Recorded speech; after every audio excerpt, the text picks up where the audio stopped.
This is the Detroit Sports Podcast Network. Today's episode of the Doc and Jock Wrestling Podcast is brought to you by The Athletic, premium coverage for passionate Detroit sports fans. Detroit Sports Podcast listeners can save 20% off the first year of an annual subscription by visiting theathletic.com/DSP. That's theathletic.com/DSP to subscribe to a great Detroit sports website. Hey guys, this is TV Chips, Ken, the founder of Our Dad's Jerky. At Our Dad's, we are steeped in tradition. What we do at Our Dad's is we try to make really good quality, fresh jerky. We've got 4 brands available on the site. We've got a beef teriyaki. We've got a red wine and cheese sweet Italian sausage. We've got a chicken taco. You're not going to find that anywhere else. And we have what I think I'm the most proud of is our pineapple bacon. It is crispy. The fat melts in your mouth. If you've ever had bacon jerky before, this is nothing like that. It's an experience that you'll write home about. You will go tell your dad and our dads. Thanks for listening to the DSP. If you go over to our my shop on Etsy, you can search Our Dad's Jerky. That's just the letter R, Dad's Jerky on Etsy. You can see all of the brands that we have available and place an order. Thanks a lot for your support. Follow me on Twitter at TV Chips. Oh my God!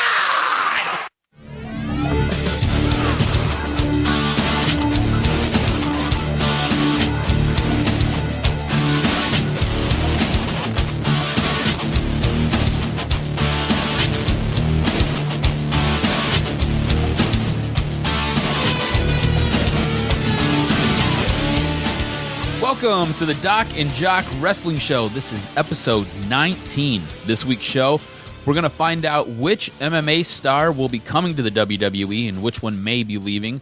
Of course, we're going to review both Raw and Smackdown. And we've got the Elimination Chamber to sit there, chew on, digest, and spit out. As always, rolling with me is my tag team partner, the guy who flies off the top rope and drops a vicious elbow. He is the Doc, John Macaroon. What's going on, John? Did you know I'm also going to be at Fastlane competing for the WWE title? Everybody is. Fabulous 7-way match with the Doc. Dude, at this point they just sit there and they copy and paste. It's all it is, right? You see it with the women's matches on Raw, and then goes to SmackDown, and then you see it with the pay-per-views. Let's just copy and paste. Multi-man match for the belt. Everybody's got to be involved. Now, I did get a chance to sit and watch the Elimination Chamber, and my goodness, as I was watching it, all I kept thinking was, man, I'm a wrestling geek, because everything that kind of happened, we knew about, and there were no surprises. It was fun to watch. I guess if you want to look at it like this, if you sat down and you just wanted to watch an entertaining night of wrestling, it did the job. A little bit long, again, for a pay-per-view, but for us, being that we are passionate about wrestling, we want the storylines to go our way. I was entertained by Elimination Chamber. I just didn't like how the storylines progressed because there were no swerves, no surprises. In essence, I think in one of the matches in which I lost that I predicted, I felt like you put over the wrong dude. I mean, Matt Hardy should not be going over on Bray Wyatt. I mean, literally, Bray Wyatt's become the biggest jobber outside of Kurt Hawkins. I mean, literally, you put him in these feuds week after week, and I know it's going to culminate in Bray. He has to go over at WrestleMania, and whatever's going to happen there, it's going to play out. But I felt like at the pay-per-view, I didn't like the fact that Woken Matt Hardy defeated Bray Wyatt. Yeah, we ended up basically going 100% on our picks. And there were no swerves, no nothing. Nothing was... It basically went as we had predicted it, and there was nothing that was of shock value or anything that really left you like, wow, that was really interesting. We knew to the point where we even knew Ronda Rousey was going to get slapped, just not by who. Yeah. I mean, literally, you kind of know these things already. There's going to be some physicality. She was going to get slapped, but it ended up being by Stephanie McMahon. I thought that segment was cool. I liked the way they made her look strong by belly-to-back suplexing Triple H into the table. I thought it was great, but it's a little bit long. And here's the problem you had with how you delivered it. You got Ronda Rousey, this badass. You got Ronda Rousey, this new character. You want to pump her up to be this badass chick. You got her out there flubbing and crying and looking really soft. She's not good on the mic. No, she's not good on the mic at all. There's no point to give her a microphone and let her talk at this time. Exactly. And so you walked away from that initial moment thinking, oh, you lost a lot of momentum right then and there. A lot of people messaged us saying, dude, you could have just threw Paul Heyman with her. Yep. Natural fit. Super easy. You want to cut and paste? Paul Heyman should speak for her. He can make her look like the baddest woman, not only in America, but in the entire universe. Honestly, you don't even have to do that. There's no reason for her to talk. It's a contract signing. So you go out to the ring, they introduce her, she comes down, shakes hands, and then she goes to sign her contract, and then you can have Kurt Angle sit there and do what he did. There's no reason for her to really talk. I didn't like the way they set it up. You obviously now are going to see Kurt Angle feud with Triple H and that whole dynamic again with the old power struggle. It's good to see Triple H back out there. It was really nice. I just felt like the Ronda Rousey segment could have been a lot better. Interesting start to the show. Bar beats Titus Worldwide. Very good. We knew that. Woken Matt Hardy beats Bray Wyatt. The match was good. Not going to complain.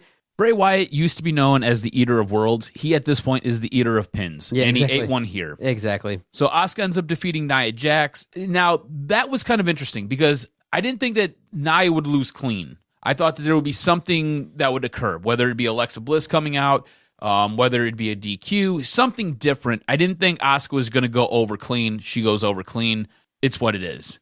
And then we have the Ronda Rousey experiment where, like you said, she slams Triple H through a table, gets smacked by Stephanie McMahon. Can I tell you some of the issues I have with this, besides her talking on the microphone? I don't understand why Stephanie McMahon has to be the go-to person for Ronda Rousey's first match. Right. You know, same thing with Triple H. I don't understand why they always have to interject themselves to be part of the storyline. Like, your job is to be the authority here, right? And why do we always have to have an authority figure who's an asshole? Why can't we have an authority figure who's just a regular person?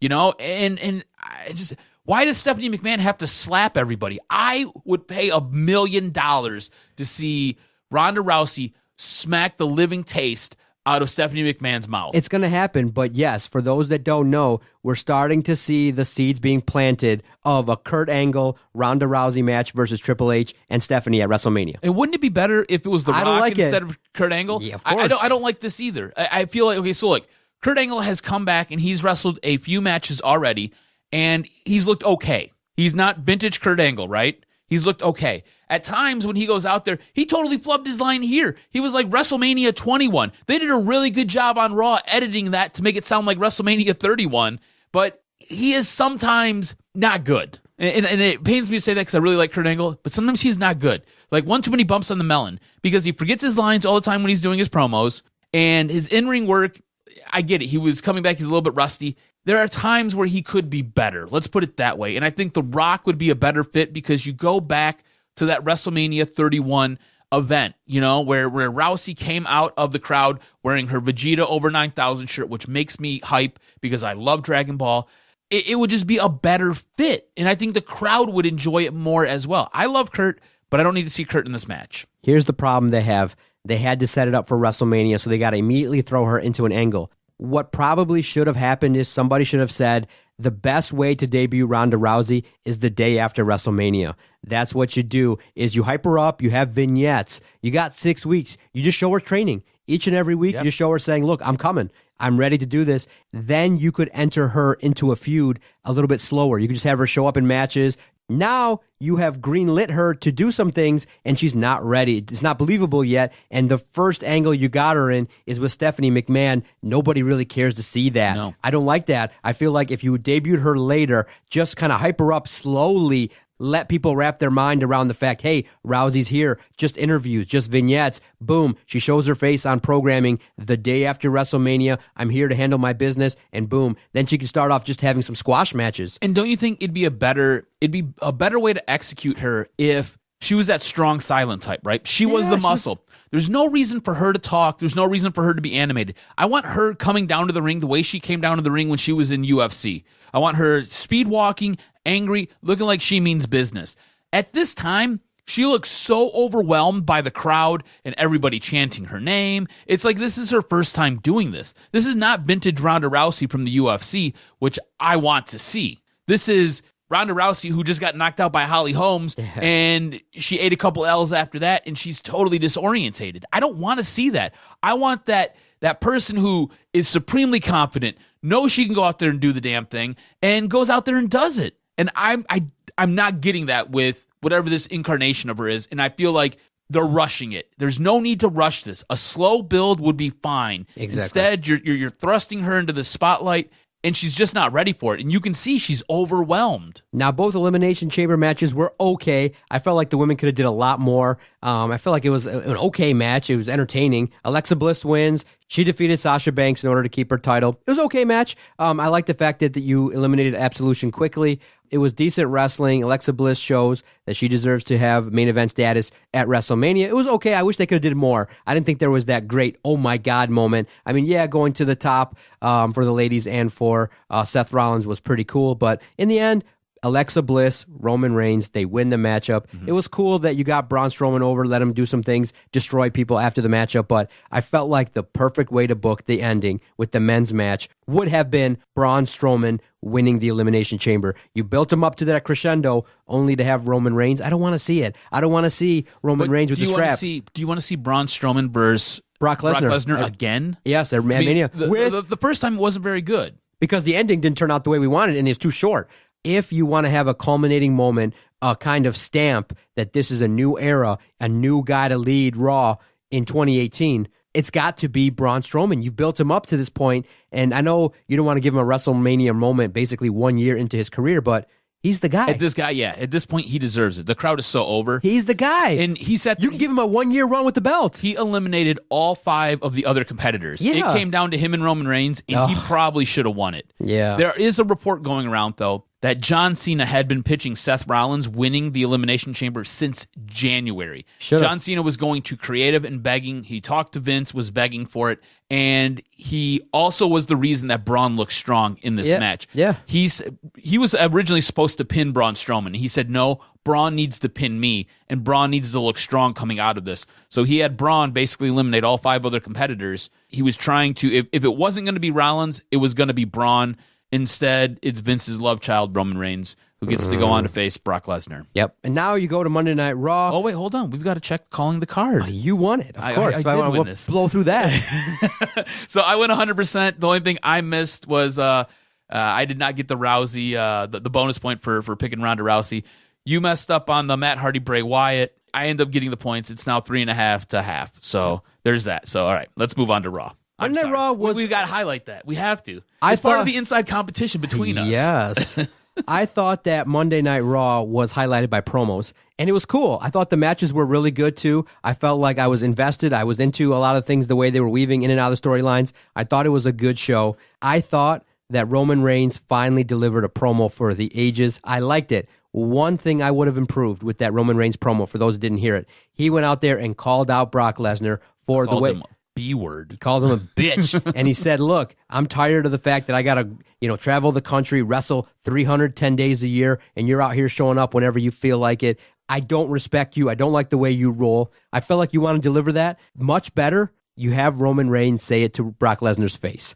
I think that way it delivers at home. In the end, it delivered what it was supposed to. I'm interested in Roman Reigns versus Brock Lesnar. I felt like you could have hit a home run, grand slam, if Roman Reigns would have delivered that right to Brock Lesnar's face. I thought the promo was awesome, combined with John Cena basically getting everybody excited, teasing the possibility of a match with The Undertaker. I thought that his announcement going to SmackDown was cool. It was a great promo, and one of many on Monday Night Raw. Yeah, the Roman Reigns semi-shoot promo where he calls out Brock Lesnar strong was the absolute highlight of the show. I thought this was a really good Raw.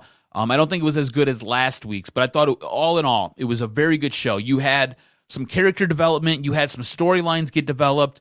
You have Bayley leaving Sasha Banks hanging to get beat up. So now you're not sure if Bayley's turning heel or not. I like that. You had the John Cena call out Undertaker for WrestleMania, and then he announces he's going to SmackDown. I thought this was okay. I don't want to see this match. As much as I love John Cena, I don't need to see him take on The Undertaker. The Undertaker looked horrible last year at WrestleMania. I don't need to see him now. And I don't care if John Cena's at WrestleMania or John Cena's not at WrestleMania. It doesn't matter to me. John Cena does not make WrestleMania. So him coming out there and basically begging for a match, what it does is it makes him look weak. And I don't need to see that. The only way this can get any better is if John Cena absolutely turns heel. If this is John Cena's trek into turning heel, I think this redeems him and redeems whatever we're doing with him right now, because I think he looks awful as a character. He looks like he's begging for a spot on the biggest show. He looks like he's not good enough for a shot on the biggest show, and it looks like he's going to do whatever's in his power to politic his way onto the biggest show, and I have an issue with that. Mm-hmm. I don't like that. A low light for me as well on Raw was the way you utilized The Miz. I don't like the fact that you had Rollins and Finn have matches with them back-to-back. His promo, again, was amazing. It was awesome. The Miz came out and said, look, I should be in the main event. I should not be treated this way. Maybe I'm going to have a title match, things like that. Maybe I'm going to be told who my opponent's going to be tonight. I felt like he delivered a passionate speech. His promos are outstanding, and I'm not even surprised anymore. They're that good. Mm-hmm. But to have him go out there and fight for basically 40 minutes, two dudes, I don't want to see. It's just, all I was thinking was, I don't want to see Rollins, Finn versus The Miz at WrestleMania. Yeah, I think we're building towards a three-way here. I'm just another multi-man match. Furious. I think that The Miz deserves an opponent. It should be Seth Rollins on his own, period. And it just, dude, seriously, the Intercontinental Champion can't get a one-on-one match? No. Seriously? Last year, The Miz had to fight an intergender match. This year, you got to fight a three-way match? Dude, just let The Miz fight another wrestler one-on-one, showcase the dude. He can deliver. It's embarrassing. It really is embarrassing for a guy who is absolutely right, has carried that IC belt. I want to see the IC belt on The Miz. I want to see him defend it versus Seth Rollins at Mania. Finn Balor deserves bigger. Finn Balor being introduced into this feud is weak and soft. And I know you can play into it with Finn never losing the belt to, Seth Rollins, things like that, but it's just weak. I don't like it. I think you can do a lot better. Yeah, I think Finn is kind of, as much as I would like to see a Finn versus The Miz match, I think Finn is kind of the odd man out here. He seems like he doesn't necessarily fit. All that being said, the way that this is going, I mean, Rollins already called him out for WrestleMania with wanting a chance at the IC belt.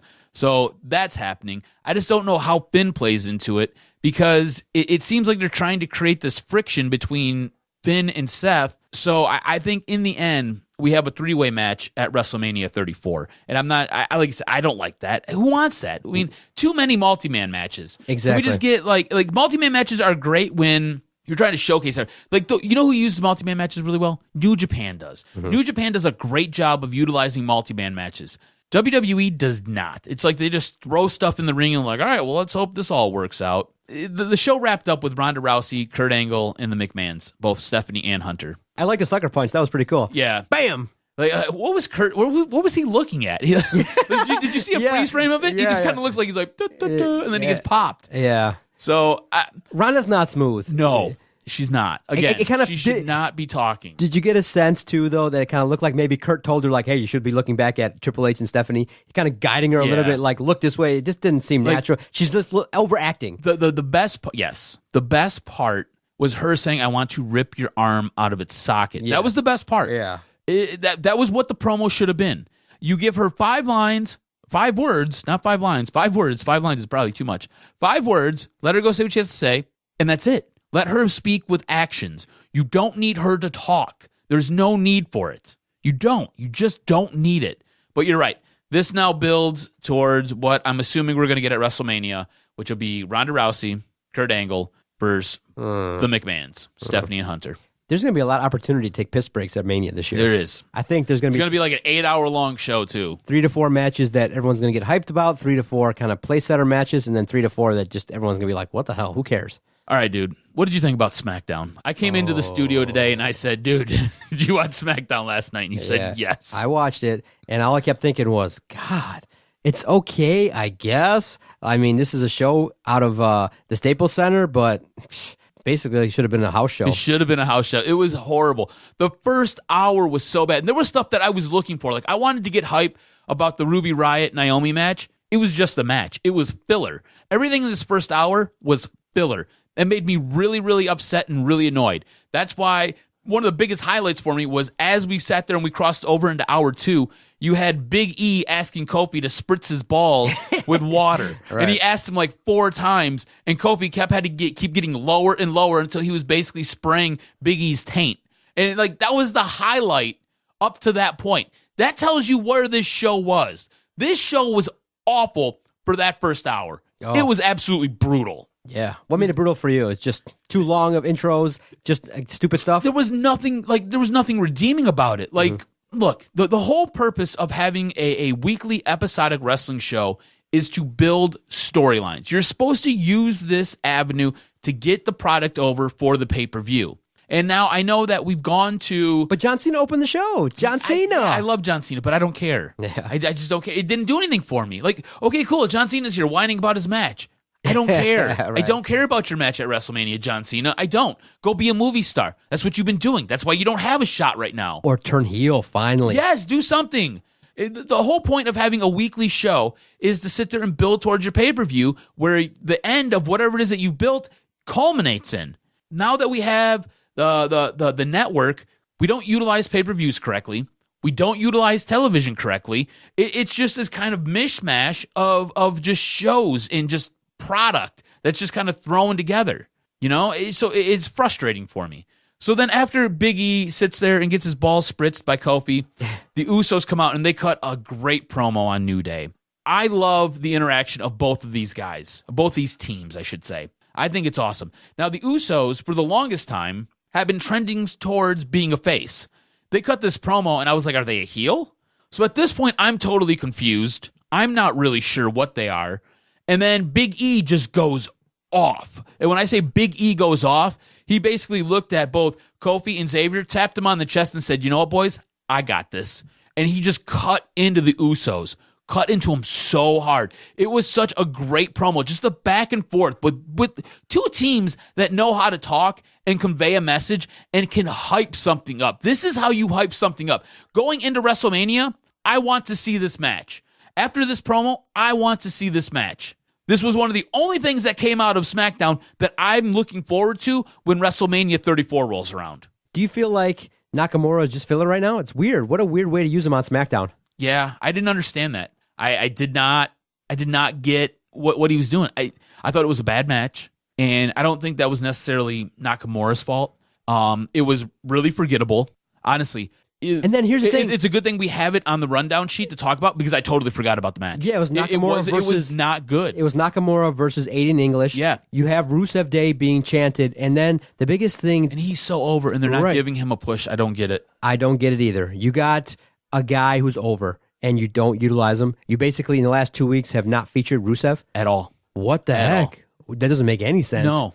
He's over. How you not put him on TV in a main event package or something that's interesting? Wow. You know what? John Cena needs something to do. You know who else needs something to do? Rusev needs something to do. John Cena versus Rusev at WWE WrestleMania 34. I just booked it. Done. Let's move on. Can we move on with our lives? No. Instead, we're going to get freaking The Undertaker and his bad hip, and we're going to get John Cena, who needs a match. Okay, cool. Thanks. Don't worry. They're going to main event everything. We've got 9 titles that have to go up, but he's going to main event this. It frustrates me, man. It's just bad booking. It's poor booking.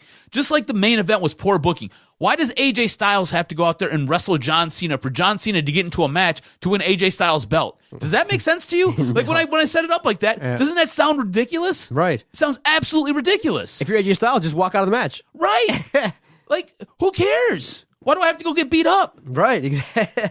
You know what? In the end, it seems like anybody that wants to throw their name in the hat at Fastlane, we got 6 dudes right now. Hey, 6. dude, I want to wrestle. Exactly. I don't really know what I'm doing, but I want to go wrestle. I want to be at Fastlane. Right. I want to throw my name in there, and I want to be in that main event. Get out of here. Such a hot mess. I think the biggest thing to come out of this main event was, what is Dolph Ziggler? He's another great character. Like, we've got a lot of great characters going on here. Is he heel? Is he face? Because he comes in to make the save when Cena and Styles are getting just pummeled by Kevin Owens, Sami Zayn, and Baron Corbin. So these guys are getting their faces beat in. Ziggler comes in and starts delivering sweet chin music to everybody. And then at the last second, he turns on AJ Styles, then he gets AA'd by John Cena. So, of course, John Cena's got to leave standing up. He's the only one, which, whatever. I love John Cena, but Jesus Christ, John Cena. You are like the walking stereotype of why everybody hates you. Do you realize this? Do you understand this? I understand that in the Elimination Chamber, you wanted to put guys over, and you did a good job at that. But come on, man. Frustrated. Sorry. So I think it's safe to say Raw won. Raw won again. SmackDown has a lot of issues. It's not. I don't understand.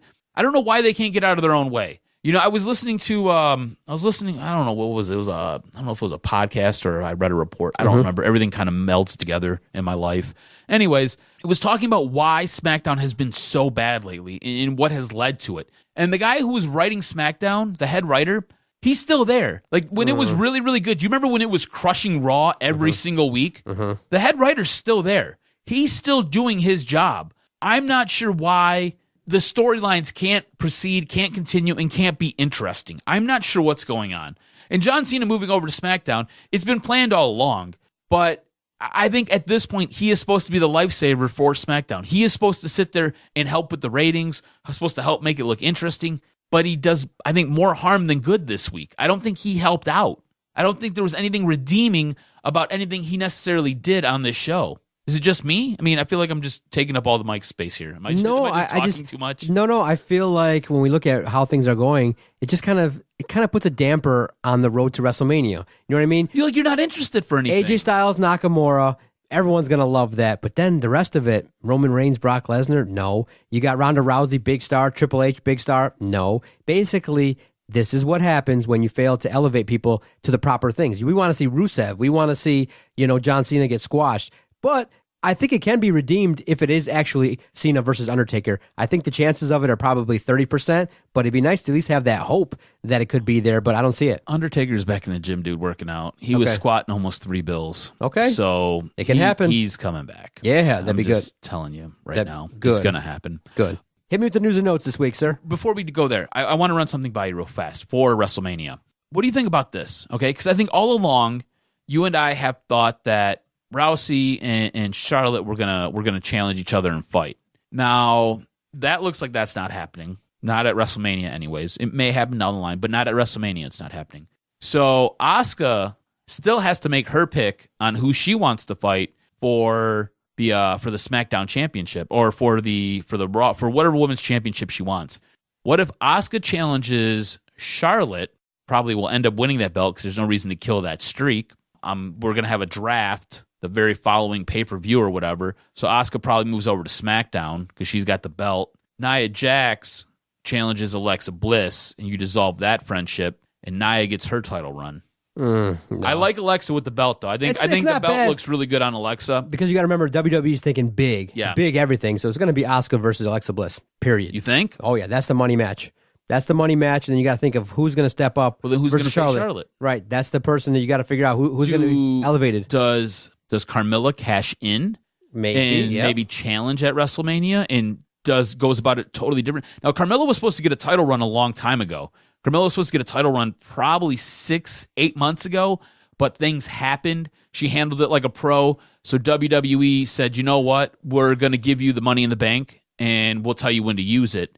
And that's kind of why she's been holding on to it forever. Because I think once she cashes in, she's winning the belt. She's winning it, and she's going to have a little bit of a run with it, whether it be 6 months, 8 months, or a year. I'm not sure, but she's going to have a little bit of a run with it. Maybe you give somebody, maybe you give Ruby Riott a chance. Maybe you give could be. That's what you could do. You could give someone an unsung hero. I like where your head's at.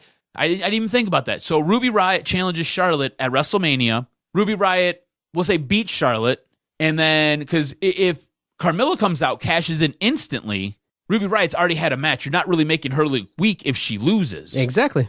So Carmella could get the strap then. Ruby Riott had basically won it, and then I like that. I think that works. Or maybe they announce something different on a show, on a SmackDown show, maybe the opening segment, and then Carmella just comes out and says, no, I want my match at WrestleMania. I want to cash it in at WrestleMania and just Carmella versus Charlotte right then and there. Do you think maybe we get a 3-way match? Ruby Riott, Charlotte, and Carmella?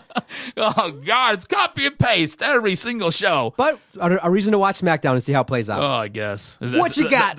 That's the reason. What's the news that you got? Which MMA star is coming to the WWE? All right, so real short news and notes this week. It's reported that Bobby Lashley has signed with WWE. He's back. Bobby's back. At the same time, Brock Lesnar may be on his way out the door and headed back to UFC. So the original hope was Brock Lesnar drops the strap to Roman Reigns at WrestleMania. Coming out of WrestleMania, Bobby Lashley shows up at WWE and calls out Brock Lesnar. And now you've got 2 MMA fighters going at it in the ring, and they're going to do a storyline there. One from the UFC, one from Bellator. I think Bobby Lashley has come a long way from when he was in WWE early on in his career. He's much better now. I think it'd be interesting to see how that kind of played out. But it sounds like Brock Lesnar, after WrestleMania, might not be with WWE anymore. Back to the UFC. What are you going to do? That's what it sounds like. Interesting show, sir. I think you and I are both disgruntled. We want to see better. Yeah, I mean, I think we expect better and we deserve better. If you're a wrestling fan, you deserve better. You want more. You want your stories to make sense. You're not just kind of thrown together and like fed to you with a spoon. I don't need that. I don't want that. I want my stories to make sense. I want good in-ring action. I don't need 90 minutes worth of promos on a 2-hour show. Do you know what I'm saying? I need more. I expect more. We deserve better. Give us better, WWE. Okay, this episode has come to an end. Very fine recap, sir. Looking forward to the next couple of weeks. Check out our friends at the Breaking Down the Ring podcast. They air live each and every Wednesday, 9:15 or so, on the Podcast Detroit Network. Mikey and the crew there does a good job. And this week, when the archive comes out, you'll hear a familiar voice. Adam, the Jock Strozinski, is going to join them on this week's episode, so look for it live, Podcast Detroit, and when it is archived, we will definitely shoot out the links. For the Jock, Adam Strozinski, I am John Macaroon. What a great way to end the week. Talking Detroit sports and professional wrestling. Yes, sir. Absolutely. Give me a Rusev Day. Rusev Day! Yeah, hey.